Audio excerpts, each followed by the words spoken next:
I have a question. Why do I have to pay $200 for a Zoom meeting? Well, I could give you a $2,500 fine. Don't matter to me. Well, ma'am, I'm just repeating what you said to me. If it was a mistake, then it was a mistake. But you just said supervised probation. That's the whole point. What's the whole point? All right, thank you. Never mind. What's the whole point? I'm talking to the officer.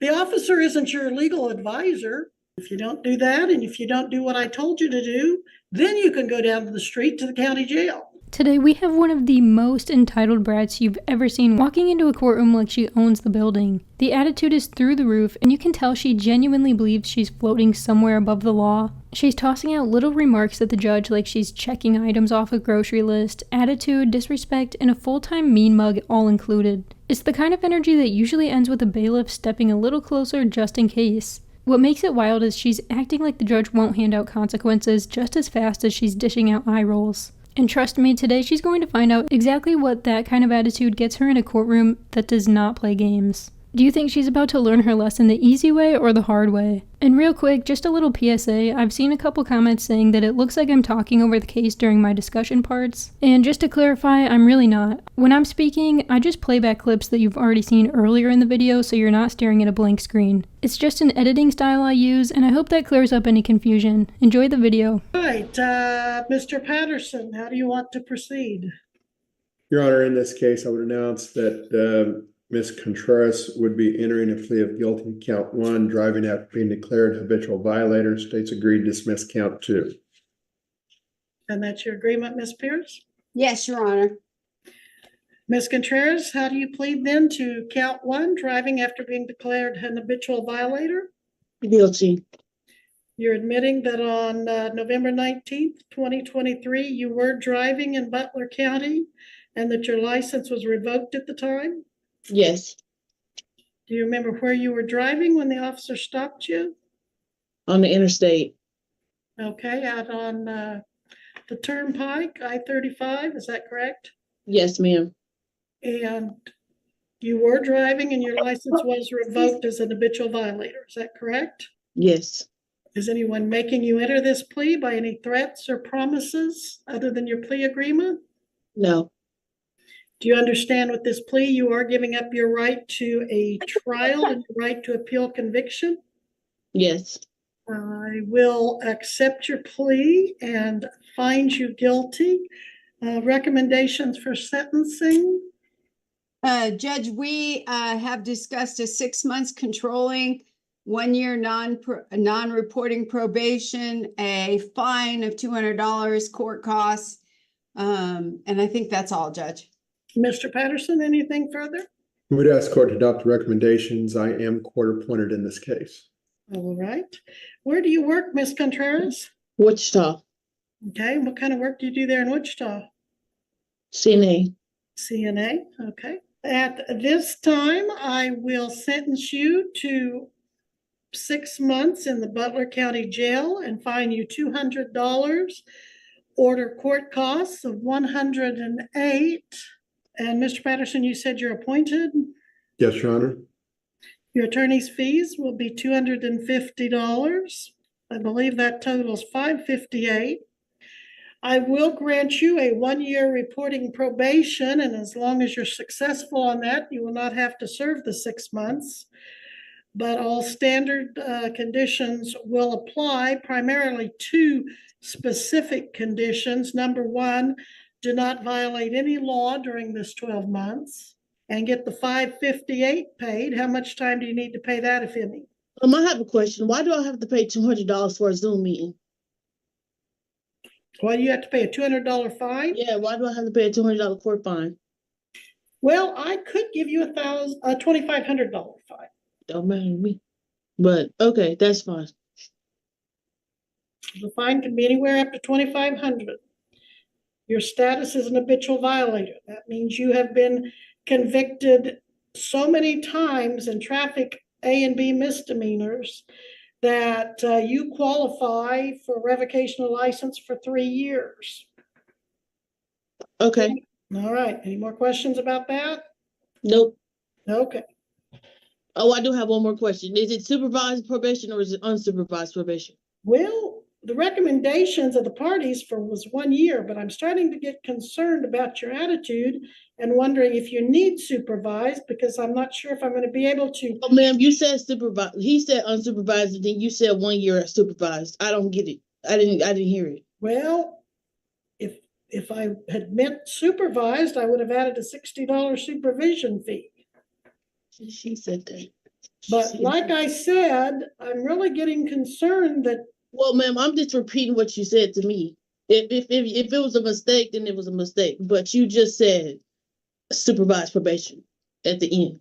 You can literally feel the tension rising in the courtroom, like everyone bracing for the exact moment she finally pushes the judge too far. Every second this goes on, she's doubling down on that entitlement, like the judge is the one on trial and she's just there to hand out performance reviews. And when the judge brings up her record, calling her a habitual violator, you can practically hear the legal system sighing because this girl collects violations like they're loyalty points. A $200 court fine is basically mercy at this point, and she's still acting like she shouldn't have to pay a single penny of it. What really gets me is how she keeps questioning the court's procedures as if she spent more than 5 minutes reading anything other than her own text messages. She doesn't seem to realize that asking a judge why in that tone is the courtroom equivalent of lighting a match in a fireworks factory. And the fact that she's even eligible for probation instead of jail time should have had her sitting still, nodding politely, and thanking every legal deity available. Instead, she's tossing out those smug little facial expressions like she's performing for an invisible audience. Judges catch that stuff. Body language absolutely counts, especially when you're already digging your own hole. And this judge clearly isn't in the mood for games because every word she says is basically a warning shot that the defendant refuses to hear. Supervised, unsupervised, doesn't matter. You should just be grateful you're not being cuffed today. But nope, she wants to argue about terms like she's negotiating a contract. At this point, the judge looks ready to give her exactly what she's been asking for, which is a one-way upgrade to jail time and a bigger fine. And honestly, it wouldn't even be surprising if that's where this attitude is leading her. Let's see what the judge ends up deciding because this girl is seconds away from learning something the hard way.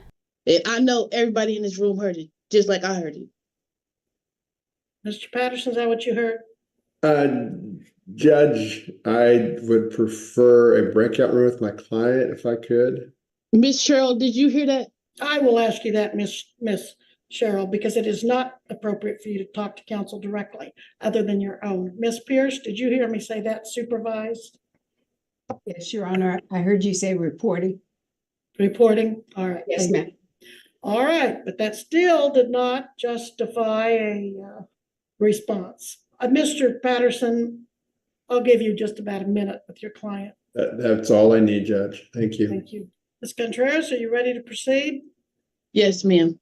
Your fine is again $200, court costs $108, $250 attorney fees for a total of $558.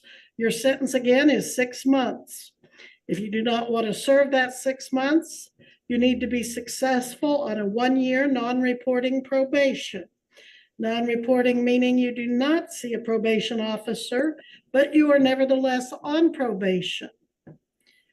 If you violate the law during the next year, your probation can be revoked and you can serve the 6 months.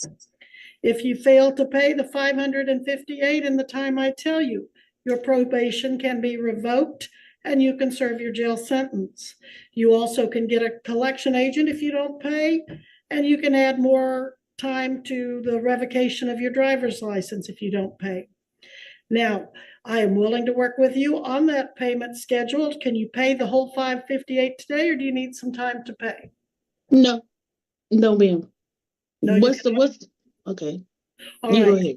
What I will do is give you an order that you pay at least. Will you tell me how much you want to pay? Can you pay $100 a month so that you can have this paid off in the 6 months to get your probation over?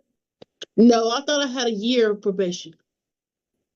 So you want to make it in payments of a 12th, is that right? Yes, ma'am.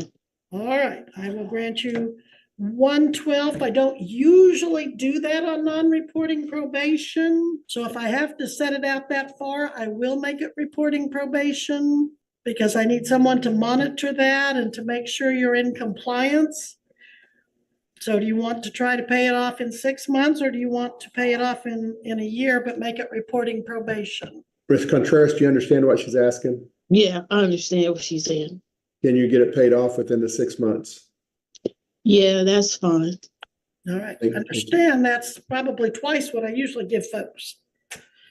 All right, so you'll need to make payments of about $100 a month and have that paid off in 6 months. And Understand. I know you understand, but your attitude is still an issue that troubles me. If you don't want to be back here before me or another judge on an issue to revoke probation, make sure you comply with the 2 terms I've given you. $100 payments until paid in full. First payment will be due November 21st, 2024. You will have a payment due the 21st day of every month thereafter until paid. So November 21st and the 21st of each month thereafter at the rate of $100 until paid. Can I ask the question? Certainly. I have never known a judge to set up a payment plan, but I understand what you're saying. I get it paid off before then.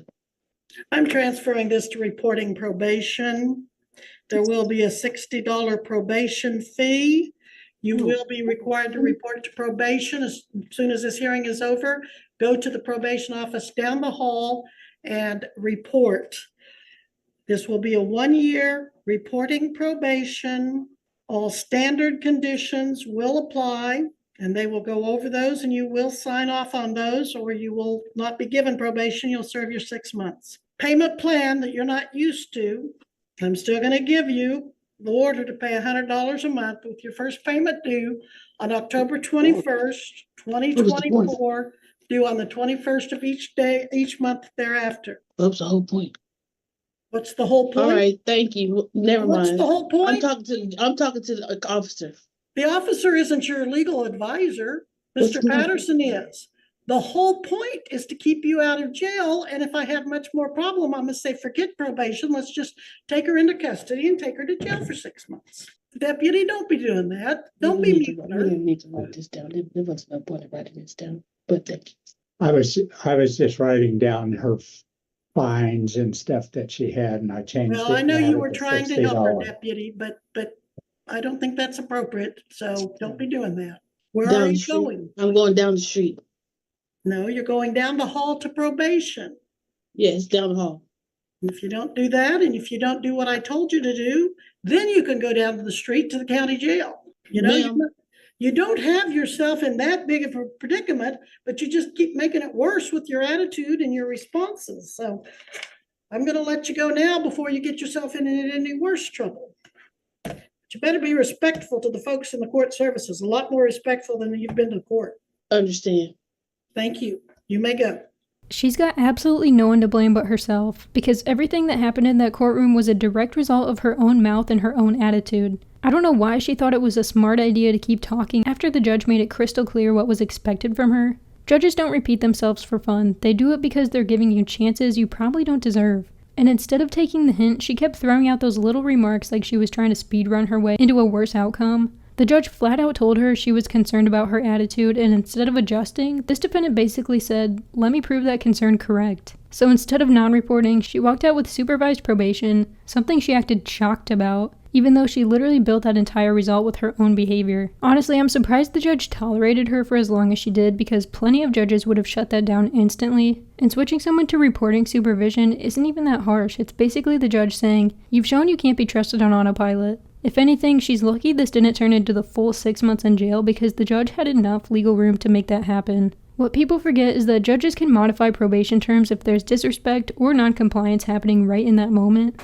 And this case is the perfect example. The real question is whether she'll actually learn from this, or if she's going to end up right back in the same seat next month. So what do you think? Did the judge go easy on her? Or should she have been locked in something harsher? Let me know down below. Thanks so much for watching. Don't forget to like and subscribe, and I'll catch you in the next one.